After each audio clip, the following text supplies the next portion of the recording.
Okay, I'm going to count us down. Here we go. 3, 2. Matt May is our industry expert today. Matt is the founder and the CEO of Premier Team Building. Matt, thank you so much for coming on the Fitness Business Podcast.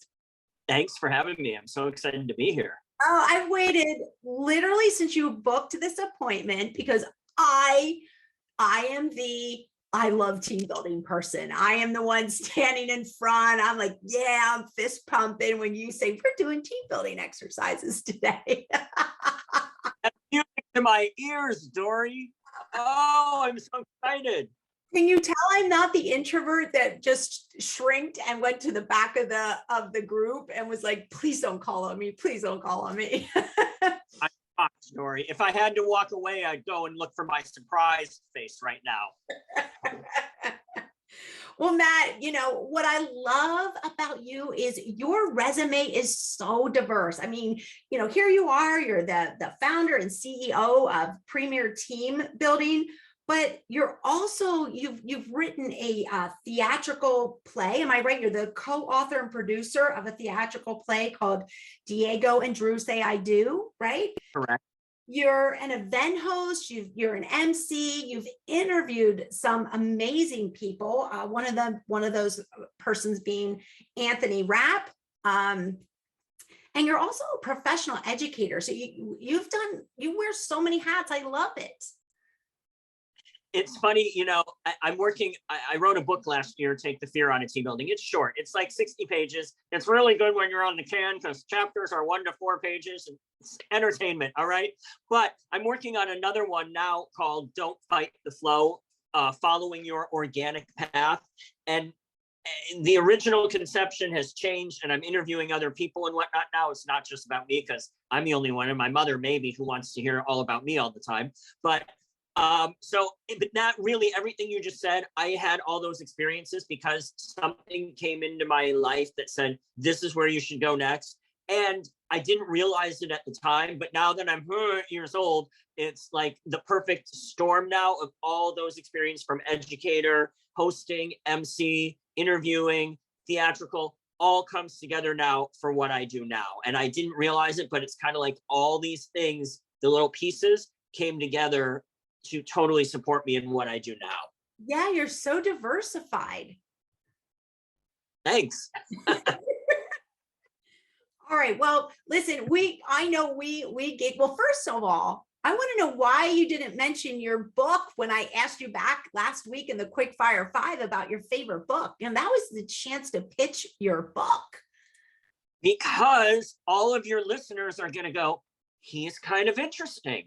60 pages. $9.99 on Amazon, $2.99 on Kindle.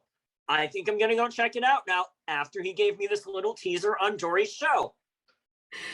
Well, we are going to put that book in the show notes. And we'll link it so that our listeners out there can click on it and they can download that $2.99 Kindle version for sure.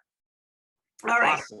Well, like I said, we laugh because we could probably talk about everybody that you've interviewed, all your different hats that you wear. But today on the show, you're going to talk to our FBP listeners about team building and, you know, maybe taking the fear out of team building and making it for everybody that's on the team and making it unique and original, and whether to hire somebody to come in and run the team building or do you have somebody in-house do it. So everything team building today is what you're talking about. So thank you again for coming on the show. And I don't know about you, but I'm ready to dive in. Bring it. All right. So the very first question I'm going to ask is, why is team building beneficial?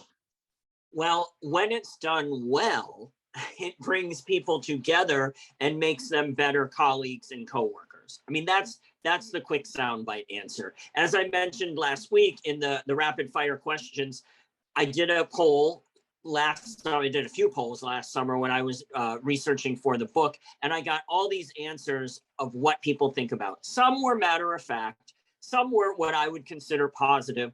Most of them were not so hot.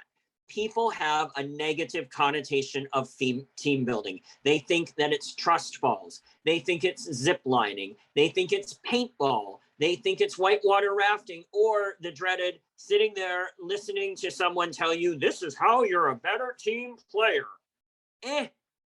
That's not what I do.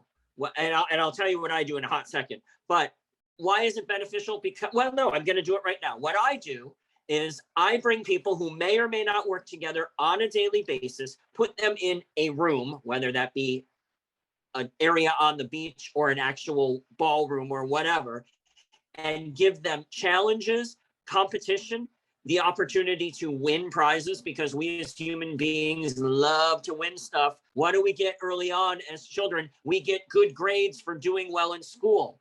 What do we as adults like to do? Some people like to go to the casino. Some people like to, hello, Kentucky Derby was just a couple weeks ago, right? So people, I'm sure, watched that. Whoever bet on the 80-1 is real happy they did right now, right? The lottery. So I put people together and give them these challenges and allow them to organically, without beating a dead horse, not a bad reference after I just mentioned the Kentucky Derby, but without shoving it down people's throats, to have fun together and naturally communicate and collaborate. And that's a really long answer. So when you do that, you automatically get people working together. Quick aside to continue on with this is, I love hearing 3, 6, 8, 12 months after an event that a client will call me and say, hey, you did a such and such experience for us at the such and such hotel. Oh yeah, oh my gosh, yes, your group. And Joe, that guy, he was a character. Yes, well, I have to tell you about Joe. He's from our New York office, and he was on a team with Sally from our Los Angeles office. And early on, before they talked about their family vacations and their families and what they were doing and got to know each other a little, because that's just what happens, they started out talking about work. Sally was telling about a problem she had with a client. Joe remembered this. And now, this was a year ago. He remembered Sally talking about it, picked up the phone and called her, which is a novelty these days, doing that, not hiding behind the keyboard. But until that point, they had only known each other as names and email addresses. So he picked up the phone, called her, said, hey, do you remember a year ago when we were doing yada? Oh yeah, you talked about a problem you had with a client and it had something to do with distribution. Oh, yeah. Can you remind me how you solved it? Sally reminded him. He used the same tactics the other day and nipped a problem in the bud before it became a real problem. So dividends are paid time and time again when good team building happens. That's a way it's beneficial. We joked a little bit about how much, listen, I'm the extrovert. I love the team building, all my FBP listeners, I've said it 100 times, I'm the extrovert, they get it, right? But let's talk about the introvert for, and those team members that are, like I said, introvert, less athletically inclined. Team building activities for them, or even the word team building, can create, anxiety, fear, hesitation. What is your advice on how to make team building a positive experience for that type of person? Well, for any type of person, we're not going to do team building. I don't tell people that's what we're going to do. Yeah, they know, but I don't focus on that. Yes, you are on a team, but again, it's about immediately integrating the team members through some icebreakers and fun little activities, even if they already know who's who in the zoo. So people say, why do we have to do icebreakers? Everybody knows each other. Well, yeah, but they're not necessarily to get to know each other. They're also to put everyone on the same playing field and get everyone into the fun, competitive, but I use that term loosely, light competition. We're not talking, again, no paintball. We're talking lighthearted competition that you're doing with each other. Our experience also, or our experiences also allow participants to draw on their strengths. So if you're afraid of doing something, or you don't like coloring, or you don't want to use an X-Acto knife, or you have no desire to do XYZ, then don't. Find something else you bring to the table, because there are a plethora of other tasks at hand that need to be accomplished and completed before the end of the experience. So when you have that, team member, or maybe there's 2 or 3 that you can just kind of feel like they start shrinking into the corner, how do you engage them and make them relax so them that it's going to be okay. Now, you did mention you try to pull the word building out of the exercise. To be honest with you, Dori, I don't. And the short answer is I don't. And you're probably thinking, huh? What do you mean? And your listeners are saying, well, he's terrible at his job. Nah, I don't think I am. What I do is, again, I put you in with your 9 other people, and I'm not going to give away the farm right now. You'll have to hire me if you want to know all the secrets, but wink, wink, nudge, nudge. But you immediately start interacting with your people. And so you forget that you're an individual because you're a cog in the wheel, if you will. You are immediately interacting with these people and going, oh, well, that's not so bad. Oh, I didn't get hurt. Nobody said I was ugly. I didn't have to speak, to a group of 200. Oh, okay, it might be okay. So again, it's like I said earlier, putting people together who may or may not work together on a daily basis and allowing them to organically create the relationships or nurture the relationships. Again, same thing here. You're shy, no problem. Don't come running up to me when I've asked for a volunteer at the very beginning. But when you're in your group of 10, watch what's going on. And people inherently, when I say you all have to work together, all right, there's enough, and give people enough work so everyone has something to do, it just happens. So I guess, how do I do it? I give people enough work and a challenge and tell them that you can win prizes at the end of this if you're first place. So that's how I do it. There's the short answer. When I became the host of the Fitness Business Podcast, I had a guest on. Her name was Joanna Rawbone, and she talked about introverts in the workplace. Today, it is still one of the most enlightening guests for me that I've had on, because I was so oblivious to the introverts because I just didn't understand that. And it's funny, she always said about, don't look at the introverts as being unsociable or snobby. She says it's just that their minds, they think differently and they react differently. So, I'm the extrovert standing at the front desk in the fitness club that the second the door opens, I'm like, hey, Matt, welcome. And she was like, that's the worst thing you can do to an introvert. So just something I wanted to share for all of our FBP listeners out there. If you want to learn more about the introverts, Joanna Rawbone, check out the episode. She was fantastic. She really opened my eyes. So now I'm like team introverts, They're usually just protecting themselves. Yes. They're not being rude. They're just, this is not my comfort zone. Right. And, I always took it as them being rude. And I look back now at different members of the club and I'm like, I always thought they were rude.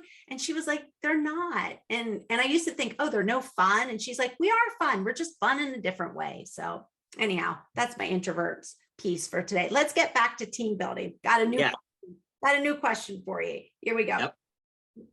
Give us your best advice or your professional opinion for all of our business owners out there and our department heads and our managers on when is the best time to bring on team building and team building activities. That is you can argue it either way. Generally, now I'm generalizing here, so don't shoot me, listeners, if you don't agree. But if you have a conference, or 3 days, or a multi-day meeting, or whatever convention, whatever you want to call it, whatever the situation is, people oftentimes, even if it's just a 1 day, they want to end the day with something fun. So they say, oh, well, we'll do our team building at the end of the day. And there is nothing wrong with that. Don't get me wrong. It wraps things up, gets people feeling good. On the way to the airport, they're thinking, oh, we just built bikes for kids or wheelchairs for vets or whatever. And oh, look at my gold medal. Or, oh, I didn't get the gold medal. I was robbed, but still had a great time, right? It leaves people on a fun. You're not thinking about that. Not that there's anything wrong with the CEO's address, but you're not thinking about that. You're thinking about having fun, right? What we used to do. When we came back as children, we came back to the classroom after recess. What are we thinking about? The kickball game we just had, right? So wait, we got to do addition now? Oh, okay. Yes, you have to change your mind, but you know what I'm saying? Now, the flip side is, and this I'm finding is even more prevalent now coming out of COVID, where people don't know each other other than through video calls. I have so many clients where that they have a workforce now of, I'm not exaggerating, 50% or more that they'll say they've never met face to face. So what I say is, okay, let's do this. Let's do it in the morning, right? Kick it off right after breakfast, or do your keynote and then let's do it right before lunch. Why do you want to do it in the beginning? Because you have all these people that don't know each other in this situation. Say you have a sales conference from people all over the country that are coming together, and 500 people, 250 don't know each other. They've never met each other. Put them on a team right away, get them interacting, communicating, collaborating, having fun together. Oh my gosh, I can have some fun with somebody I don't know. Yes, you can. Do that. All right. They already then, when you break for lunch, know at least 9 other people who are on their team, assuming you have teams of 10. I always say, okay, winners, those beautiful gold medals that you got, wear them the rest of the day. You make sure you wear that to the cocktail reception tonight, whatever. It's then a conversation piece. You go into the cocktail reception, not going, now salespeople are probably a bad example because they're like you, hey, what can I sell you? My name's Joe, right? They'll walk up and talk to a lamppost and try to sell something. But in another, another industry, whatever, or not, yeah, wow. This is one of those edits, please. Another demographic or job function of an industry, people may not be so outgoing and they need to, have something. Well, there you go. That gold medal gives them a, hey, I was on the winning team. Whoop, whoop. Even, and I'll tell you, Dori, I find that the introverts at that point, when they have bling, they're kind of like, their chest is a little bit puffed, a little more than it was in the morning, right? Now, you also get the people who were on second place and they come up, we were robbed. You cheated with that. We know you did, right? So again, people are talking about it from having fun how many hours earlier, whether it's 2 hours or 8 hours earlier. It's a conversation piece. It carries over and keeps the energy going. So yes, wrapping up your event, whether it's a 3-day, 1-day, whatever, is great to do team building, but consider doing it first, especially if you don't have, or if you do have people that don't know each other. Yeah, I see both sides to that for sure. Absolutely agree with you 100%. That looks like it's 50-50. I get it at the beginning and I also get it at the end. And you know what? Maybe you just do it both times, one in the beginning and one at the end. What do you think? I love it. And I want to jump on that another time, if I can do an insertion here, for those companies that are not investing, whether that be rent or buying or whatever, in real estate now and are keeping work from home. My hope is that they're going to bring all of their employees together for an all hands session once a quarter. Take the money you're saving, not just on the office, but on the coffee and all the office supplies and the paper. And yes, you're probably giving your people at home a stipend to cover that, but it's amazing how much money is spent in office buildings and offices that people are now saving. So my hope is that, great, use that money, bring everyone together and get them doing something face-to-face once a quarter. Good advice. I like that very much. All right. Here's a question I have for you, because I've personally been on both sides, right? When should professionals be hired as opposed to self-producing team building experiences? Which is best, or when do you choose the outside, that person coming in outside, or when you use somebody inside? I always say use somebody from the outside for a number of reasons. A, it allows the people who are the organizers to not wear that hat, and they can actually get involved and experience from the same perspective as their colleagues for whom they're presenting it, right? So you can still bring somebody in and be the person who brings it in, but put yourself in their shoes.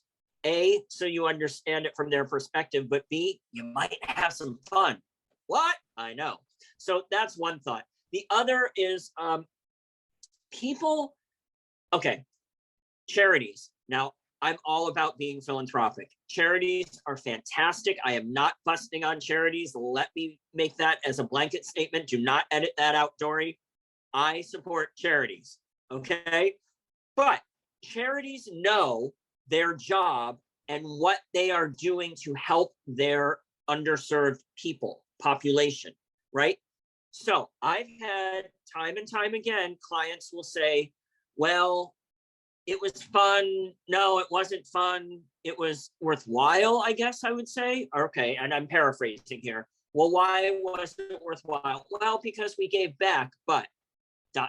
Okay, well, what's the rest of that sentence? They'll say it was an assembly line. Everybody went through, assembled 3 bags, put the food in. It was over in 15 minutes. There was no collaboration. People were not chatting. There was no communication. There was no competition. It wasn't fun. We just did an assembly line. And again, I'm generalizing. Charities don't necessarily know team building, and they shouldn't. That's not what they do. They should know how to serve their population. So that's one instance right there. Another one, I had a conversation a few years ago with a soon-to-be client who said, we're looking for something. This is what we're thinking, yada, yada, yada, yada. I said, oh yeah, I spoke with so-and-so, your colleague 6 months ago for your conference. That was 6 months ago. How did that go? Oh, it was okay. Now, what happened was they came to me too late. They already had their charity. They already knew what the actual product that they were going to assemble was, and they didn't have the money, to be quite honest. It was, I can't come in and do this any less expensively if you have that kind of money. So they did it all themselves. And I said to this soon-to-be client, well, how did it go? She said, it went okay, it went well. And I said, and she said, never again. And I said, why? And she said, it's so much work. It is. If it's done well, get people who know what they're doing. They're going to be able to come in and give you the really positive experience that you want. And yeah, well, that's it. So that's why I say hire professionals always for both of those reasons. Now, I'm going to take some of the advice that you just said in the question before, and that is, again, if you're saving money, if you're not backing your building and you're saving that money through office supplies and, paper supplies, things like that, take that money that you saved and invest in hiring an outside source to come in and do the team building. Absolutely. And here's another thought that just came to me, and I've said this before, is do you rewire your house when the electric is bad? Now, maybe one person does, and you may change a light switch. I'm not talking about that. I'm talking about a major rewiring job. If you're not proficient in electrician's work, you're gonna hire an electrician. Same way with a plumber, same way with construction, right? There are people who do this. This is what they do. They're professionals at that. You hire them to do it for you because it's not in your wheelhouse. So team building is the same thing. So Matt, because you're the industry expert, you're well-versed in team building and running team building exercises. How do you customize team building experiences rather than making it just one size fits all? That's a great question. There are a number of ways. One way is to bring in a product that you may sell as an industry. Maybe you sell dog food and dog supplies. So then great. How do you incorporate them into a team building program? Well, if you're building dog houses to be given to the Humane Society to help incentivize people to adopt dogs, okay, bring some of that in. What can we do with cans of dog food around the doghouse to create little sculptures? And there are a number of, I'm shooting from the hip here with this one. I've never given that example before, so may not be the best one. But say you produce pasta sauce. Years ago, when I was facilitating, I was assistant facilitating at this point, and I did a culinary program where I was the assistant facilitator, and they had to make homemade pasta sauce. Now, this was a company that made pasta sauce. Somebody, and I don't remember all the specifics, ran out, grabbed cans or jars of other pasta sauces. I will not use names or brands, but brought them back to try to sabotage teams and say, oh, this is theirs and this is ours. And it was very funny, but there's an example. If you create something, whether it's a food product or an item, put that in, have people try to replicate it or create something better, right? Especially if that works well with culinary. Game shows are a great way to customize because hopefully they're going to help retention with what has been said and delivered in a conference or speeches and whatnot. The challenge here, and I do want to throw this flag up, is customizing and throwing in company content is fantastic. However, going back to the last question, professional team building companies know that it can't be the be all end all. And I'll tell you why. I facilitated and hosted a game show a la Family Feud several years ago. And it was one of these, now Family Feud, there's not just one answer. We surveyed 100 people and asked them to name blah, blah, blah. There's multiple answers, usually at least 5 or 6. So that was the game show and I was hosting it and it was all company content. I did not produce it. So I was not there to say, oh, this is a bad idea. We need to throw some questions about geography and Gaga and the Oscars and whatever. So it was all company content and it felt like a long time. We were going back and forth between the two teams. Nobody could answer a question. I finally threw the question out and moved on. I told, excuse me, a colleague of mine that story. And then he said, oh, ask so-and-so about the time. So I asked so-and-so and he said he didn't remember all the details and he wasn't there, but he had heard about it. Literally a company did the exact same thing and nobody could answer any questions. So after 15 minutes, the CEO stood up and said, this is over, go home, we are done. So there you go. You throw in custom content about your company or whatever, but don't take it too far. Again, going back to hire professionals, they're going to say, okay, hold on. Let's slam on the brakes here. Slow down. Let's talk about this. And hopefully the client is going to say, when I tell those two stories, they usually say, okay, how much do you want? How much content can we give you? Cover the rest on your own. Okay, thank you. Well, those are just some examples that you're just a wealth of information. I love your energy. I would hire you in a minute to come into my company and do team building. I think you would be a lot of fun and, I get everybody involved. And you are part of Premier Team Building. You are the CEO and the founder of, let me start that over. Matt, you are just a wealth of information. And I absolutely love your energy. And again, just to let everybody out there know that you have I'm going drawing blank again. I'm going to start this for the third time.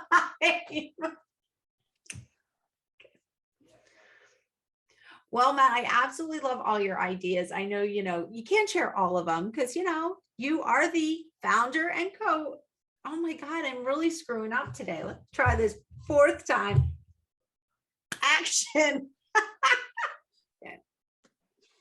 Matt, I absolutely love all of your ideas. You're just a wealth of information. And we just want all of our listeners to know out there that you are the founder and CEO of Premier Team Building. So you do this on a regular basis. You are the guy that you want to hire and have you come in and run the team building exercises. I like to think so. Matt, I'm so gracious that you came on, shared all of your information with our FBP family. Thank you so much. This is your first time on the podcast, so welcome to the FBP family. Thank you. I appreciate being here.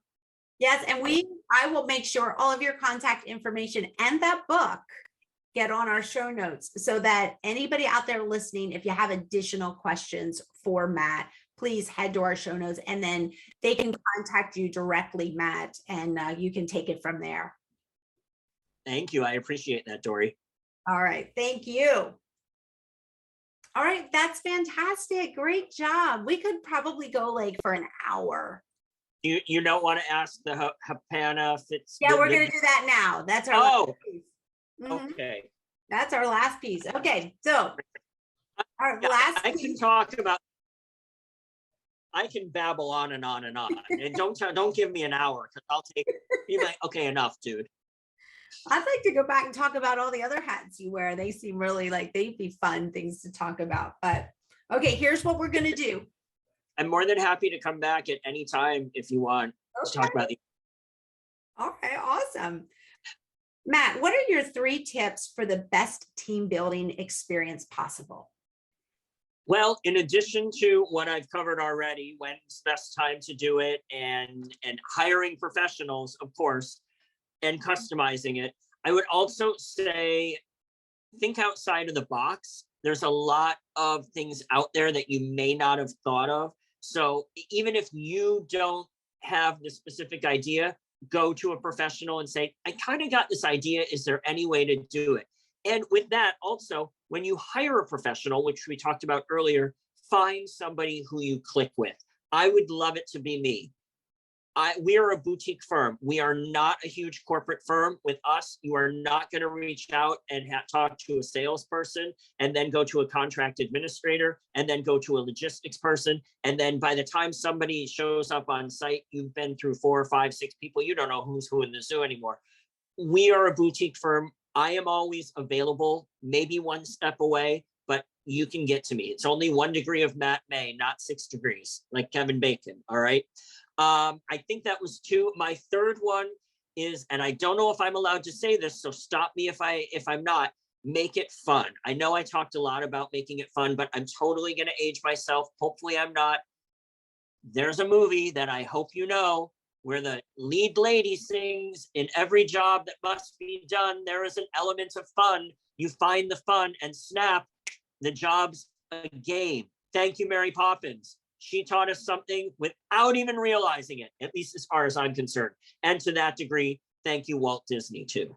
So those would be my 3 actions, but I am more than happy to discuss any of these. I love to talk about this. My mom will tell you it's just that I like to hear myself talk, but I'm very passionate about this. So contact me and let's make some magic. Oh, that was great. Bravo. Bravo.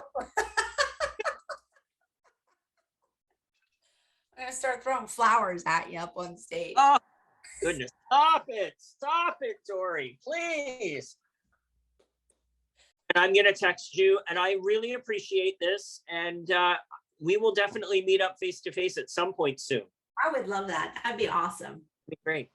Look me up, Matt. I will. And same thing with you. If you wind up over in the Tampa Bay area, let me know. All right. That's fair. All right. Bye. Thank you so much. Thank you. I so appreciate it. Thanks, Dori.